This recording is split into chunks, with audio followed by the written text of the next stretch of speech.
Hello students of second year girls. आज का topic है सामाजिकरण के उद्देश्य। देखिए, इससे पहले वीडियो लेक्चर में हमने बात की थी सामाजिक विकास के बारे में कि सामाजिक विकास किस तरह से बालकों के विकास में महत्वपूर्ण योगदान देता है और सामाजिकरण की क्या क्या विशेषताएं होती हैं। तो आज हम बात करेंगे सामाजिकरण की प्रक्रिया के क्या उद्देश्य होते हैं। देखिए, सामाजिकरण अनुशासन का पाठ पढ़ाता है कि जब बच्चे का सामाजिक विकास अच्छे से होगा, ठीक है, जब उसका जो संपर्क है दायरा जो है उसका बढ़ेगा, तो इससे क्या होगा, बच्चे के अंदर अनुशासन की भावना विकसित होती है। अनुशासन की भावना काफ़ी हद तक बच्चे को परिवार से, उसके सदस्यों से, परिवार के सदस्यों, माता पिता, अभिभावकों द्वारा प्रदान की जाती है, लेकिन फिर बाद में विद्यालय द्वारा भी उसको अनुशासन का पाठ पढ़ाया जाता है। और साथ ही जब बच्चे के अंदर स्कूल के माध्यम से जब उसको बाहर निकलने के अवसर प्राप्त होते हैं, अपनी स्किल्स को बाहर निकाल अपनी स्किल्स को एक्सप्रेस करने के लिए जब वो समाज के संपर्क में आता है, अन्य व्यक्तियों के संपर्क में आता है, तो इससे उसके अंदर अनुशासन की भावना विकसित होती है। साथ ही सामाजिकरण एक प्रेरणा का स्रोत भी माना जाता है कि बच्चे को आगे बढ़ने के लिए मोटिवेट करता है, आगे बढ़ने के लिए प्रेरित करता है सामाजिकरण की प्रक्रिया। क्योंकि जब तक वो देखिए बाहर अपने यानी कि अनेक व्यक्तियों के संपर्क में नहीं आएगा, तब तक उसको आगे बढ़ने के लिए जो सही है गलत है उसको कैसे पता चलेगा, कि उसके लिए कौन कौन से रिसोर्सेज हैं, उनका वो किस तरह से उपयोग कर सकता है अपने अच्छे फ्यूचर के लिए, अपने अच्छे भविष्य के लिए। साथ ही सामाजिकरण की प्रक्रिया सामाजिक भूमिका का भी पाठ पढ़ाती है कि सामाजिक भूमिका यानी कि बच्चे को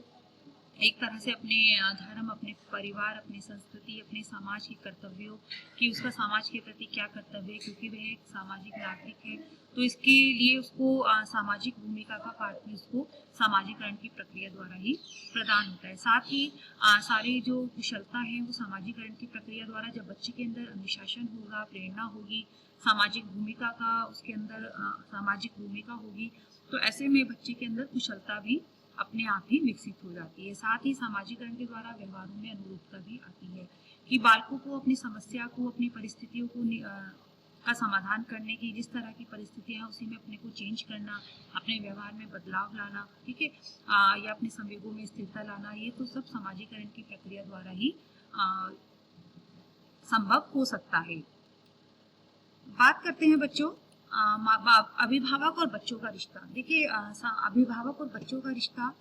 ये आपका एक अलग टॉपिक है, यानी कि है तो इसका सामाजिकरण से ही रिलेटेड है टॉपिक, लेकिन सामाजिकरण के उद्देश्य वहाँ ये टॉपिक था जो वो पूरा हो गया है हमारा। देन नेक्स्ट है अभिभावक बच्चों का रिश्ता, ठीक है, चाइल्ड एंड पेरेंट्स रिलेशनशिप्स। देखिए, इसमें कोई संदेह नहीं है कि माता पिता की भूमिका निभाना एक चुनौती भरा कार्य होता है, एक चुनौतीपूर्ण भूमिका होती है, ठीक है। तो अब इसमें हम ये देखेंगे कि किस तरह से अभिभावक और बच्चों का रिश्ता जो है वो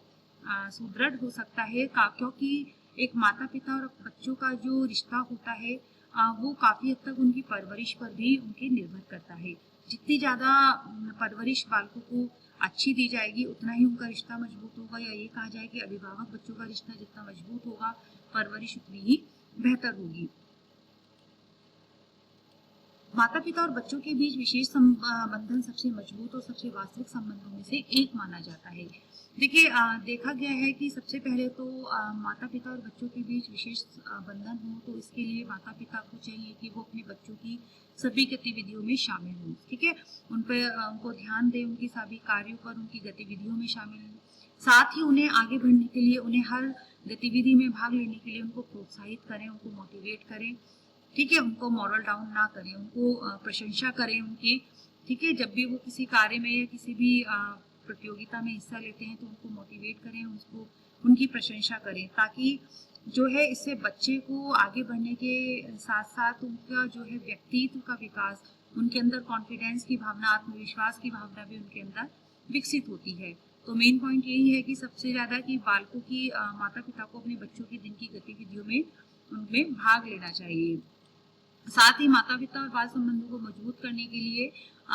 जो माता पिता अपने बालकों को प्यार करते हैं, उन्हें विश्वास दिलाना चाहिए कि ये महसूस कराएं कि वो जो अपने बालकों को प्यार करते हैं वो बिना किसी शर्त के करते हैं, उसमें उनका कोई स्वार्थ नहीं होता है। ओके, देन अनुष्ठान, और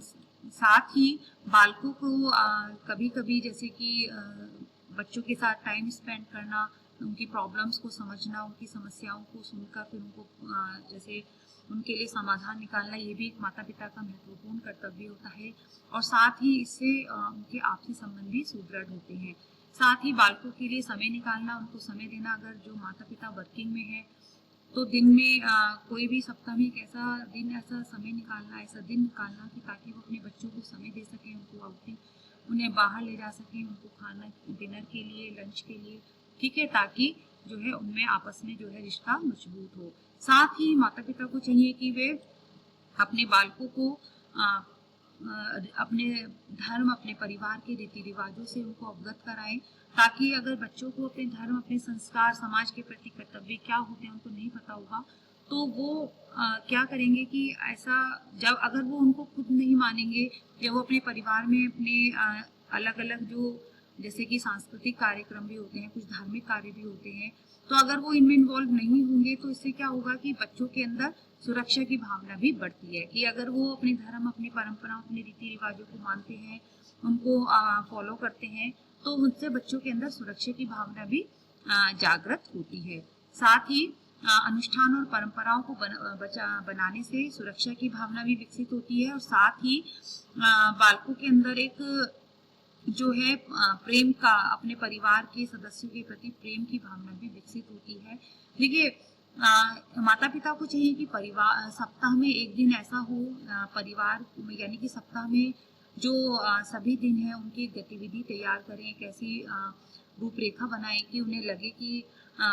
एक दिन को सप्ताह का एक दिन कुछ ना कुछ घर में अनुष्ठान हो, धार्मिक कार्य हो, ताकि उनसे वो बच्चे अवगत हो सकें। साथ ही एक दूसरे की भावना की कद्र करें, एक दूसरे की समस्याओं को समझें, एक दूसरे की बातों को, अपनी भावनाओं को शेयर करें, एक दूसरे से अपनी प्रॉब्लम्स को शेयर करें बच्चों को, ताकि बच्चों के अंदर इन्फीरियरिटी कॉम्प्लेक्स, हीन भावना उत्पन्न ना हो। साथ ही उन्हें लगे कि हाँ, हमारी प्रॉब्लम्स को हमारे माता पिता समझते हैं, सुनते हैं और उनका समाधान भी करते हैं, तो इससे भी आपसी संबंधों के मधुर होते हैं। साथ ही माता पिता बाल संबंधों को समझना, ठीक है, उनके व्यवहारों को, उनके व्यक्तित्व, लक्षणों और मूल्यों की नींव को सकारात्मक और स्वस्थ माता पिता का रिश्ता एक महत्वपूर्ण दिशा प्रदान करता है। और साथ ही माता पिता और बाल संबंधों के अगर अच्छे हैं तो बालकों के बाहर समाज में अन्य व्यक्तियों से संबंध भी अच्छा होगा, उनके अंदर सुरक्षित भावना आएगी और साथ ही उनके व्यक्तित्व का विकास, उनकी सामाजिक विकास उनका बेहतर होगा। साथ ही देखिए अगर पारिवारिक वातावरण अच्छा है, अगर माता पिता के साथ संबंध सुदृढ़ है, अपने भाई बहनों के साथ संबंध अच्छे हैं, तो अन्य साथियों के साथ बालकों के संबंध अच्छे होंगे और उसका ज़्यादा से ज़्यादा विकास भी संभव हो सकता है। तो बस मिलते हैं नेक्स्ट टॉपिक के साथ। Thank you.